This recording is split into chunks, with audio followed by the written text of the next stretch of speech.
General Bajwa ये कहते हैं कि ये हमें वेस्ट ने वैसे पाबंदियां लगा दी हैं क्योंकि इंडिया जो है वो हमें वेपन्स ले लेते हैं। आप कैसे समझते हैं ये पाकिस्तान किस तरह बैलेंस कर पाएगा अमेरिका और चीन के बीच में, जबकि इंडिया जो है उसके अमेरिका के साथ भी बड़े अच्छे ताल्लुकात हैं और चीन के साथ लड़ाई के बावजूद बड़े अच्छे ताल्लुकात हैं। इन्होंने जो गलवान में हुआ, हम तारड़ साहब ये बैलेंस क्यों नहीं कर पा रहे, और इंडिया आप क्या समझते हैं ये क्यों बैलेंस कर पा रहा है? चीमा साहब, ये जो आपने क्वेश्चन किया इसका जवाब बड़ा कड़वा है। उसकी वजह यह है कि आपने सारे अंडे चाइना की बास्केट में नहीं डाले। आपके सारे अंडे जो होते हैं सिर्फ डॉलर बेस होते हैं। आपको अमेरिका से डॉलर आ रहे हो तो आपको उनके साथ रिलेशनशिप ठीक होते हैं, चाइना से पैसे आ रहे हो तो आपको उनके साथ रिलेशनशिप ठीक होते हैं।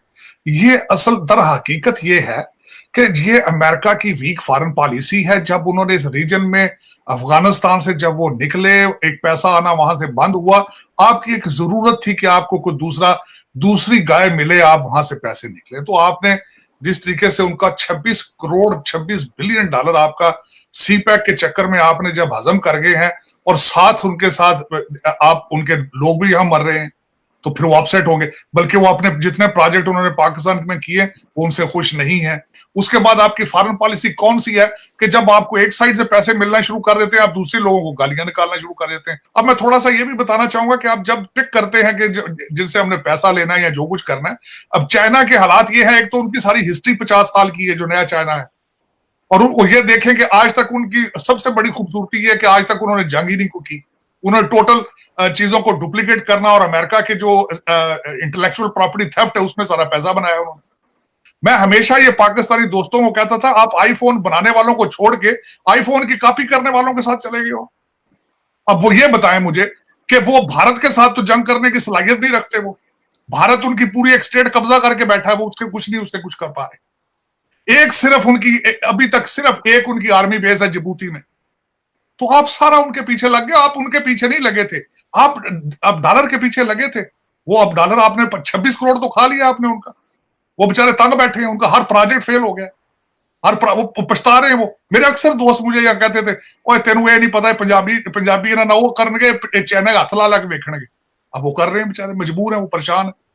अब जाएंगे शहबाज शरीफ साहब मिन्नतें तरले करेंगे उनको, जिस तरह आपने बताया कि वो अपनी आर्मी को लेकर अपनी सिक्योरिटी भी साथ ही लेकर आएंगे और अपने प्रोजेक्ट करेंगे। ये किस तरह के रिलेशनशिप है, ये किस तरह के प्रोजेक्ट है? एम्बैरसिंग है ये सारी चीजें। मैं कहां से शुरू कहां से खत्म करूं? मैं तो खुद कंफ्यूज हूं कि पाकिस्तान की फॉरेन पॉलिसी क्या है, हालांकि मैं पाकिस्तानी अमेरिकन हूं खुद। लेकिन ये आपको मैंने पहले कहा था, एक चीज जो है पाकिस्तान को बिल्कुल जो खतरनाक तरीन है, नेशनलिज्म नहीं।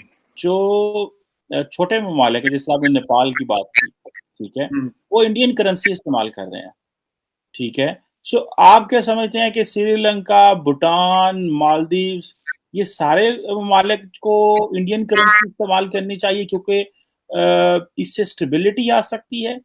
ये कैसे स्टेबिलिटी आ सकती है? या आप जैसे फॉर एग्जांपल फॉरेन एक्सचेंज तो आप डॉलर में है ना, मतलब आपको डॉलर चाहिए।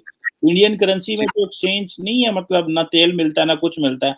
तो आप ये कैसे कह रहे हैं कि ये जो है that could be source of stability? और ये भी एक पॉइंट ये, और दूसरा इसमें ये भी बताइए कि क्या ये इंडियन गवर्नमेंट की डिक्लेयर्ड पॉलिसी है या इंडिया इसको लॉबी कर रहा है या बात कर रहा है कि जो रीजनल ममालिक हैं वो इंडियन करेंसी इस्तेमाल करें? देखिए, नेपाल में क्या नेपाली रुपया भी चलता है, इंडियन रुपया भी चलता है, भूटान में भी ऐसे चलता है। I am not saying alternate, I am saying as add on currency. And देखिए, नेपाल की इकोनॉमी भी इंडिया की इकोनॉमी के साथ इम्बाइब्ड है, राइट? उनकी इकोनॉमी हमारी इकोनॉमी के साथ मिली, हम सबसे बड़े ट्रेडिंग पार्टनर है। भूटान की भी यही परिस्थिति है।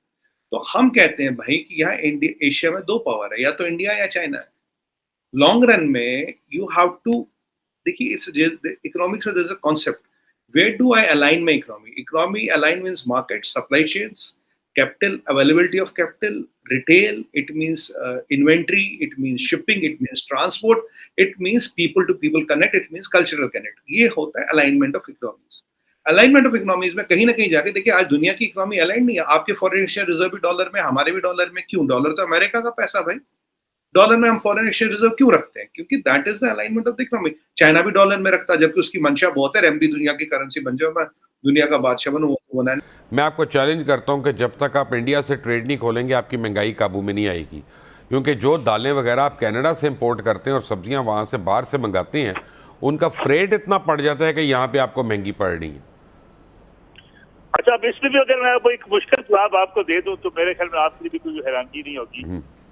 आप हमारी हुकूमत, हमारी इस्टेब्लिशमेंट, हमारी हुकूमतें हर दौर में ये चाहती रही हैं कि ये ट्रेड हो, लेकिन एक खास ग्रुप भी हमेशा से मौजूद रहा है जो इस ट्रेड का मुखालिफ रहा है।